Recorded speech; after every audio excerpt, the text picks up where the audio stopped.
தமிழ்நாட்டின் வளர்ச்சிப் பயணத்தில் ஒருவரையும் பின்தங்க விடமாட்டோம், வெல்வோம் ஒன்றாக. மூத்த பத்திரிகையாளர் ராதாகிருஷ்ணன் இணைப்பில் இணைந்திருக்கிறார். அவரிடம் பேசலாம்.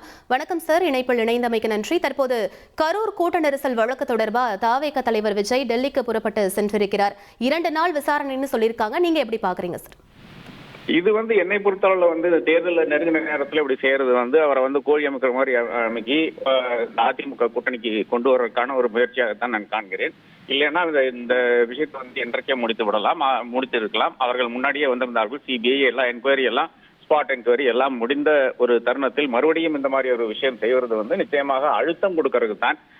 அது இப்ப ஜனநாயகத்துக்கு நாம் அழுத்தம் பார்த்தோம், அதே மாதிரி அவருடைய படத்துக்கான அழுத்தம், அதே மாதிரி அவர் எந்த கூட்டணிக்கு போக வேண்டும் என்று பிஜேபி முடிவு செய்யக்கூடிய ஒரு நிலையில் இருக்கிறது. இவரும் கொஞ்சம் பயந்து வருதான் என்று, கொஞ்சம் நன்றாவே பயந்து வருதான் என்று நாம் பார்த்துக் கொண்டிருக்கிறோம். இதெல்லாம் சேர்த்துக் கொண்டுதான் பாஜக இந்த மாதிரியான ஒரு விஷயத்தை சிபிஐ மூலியமாக செய்வதாக நான் காண்கிறேன்.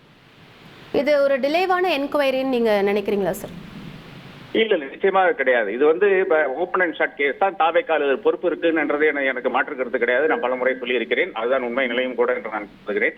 அப்படி இருக்கும்போது இந்த மாதிரியான ஒரு பெரிய ஒரு ப்ரோபு, அது மாநிலம் ஏற்கனவே ஒரு ப்ரோப் அனௌன்ஸ் பண்ண சமயத்தில் மறுபடியும் ஒரு ப்ரோப் என்று பார்க்கும்போது நிச்சயமாக தேவையற்ற விஷயம். அது இங்கேயே முடித்திருக்கலாம். முடிக்காததுக்கு காரணம் வேற ஒன்றும் கிடையாது. இவர்களுடைய அந்த அரசியல் ஆதாயம் என்ன செய்ய முடியும் என்பதற்கான ஒரு சமிக்கையாகத்தான் இது பார்க்கிறேன். இது ஒரு this is a way to ஃபோர்ஸுங்கிறத நான் பார்க்கிறேன். தமிழ்நாட்டின் வளர்ச்சிப் பயணத்தில் ஒருவரையும் பின்தங்க விடமாட்டோம், வெல்வோம் ஒன்றாக.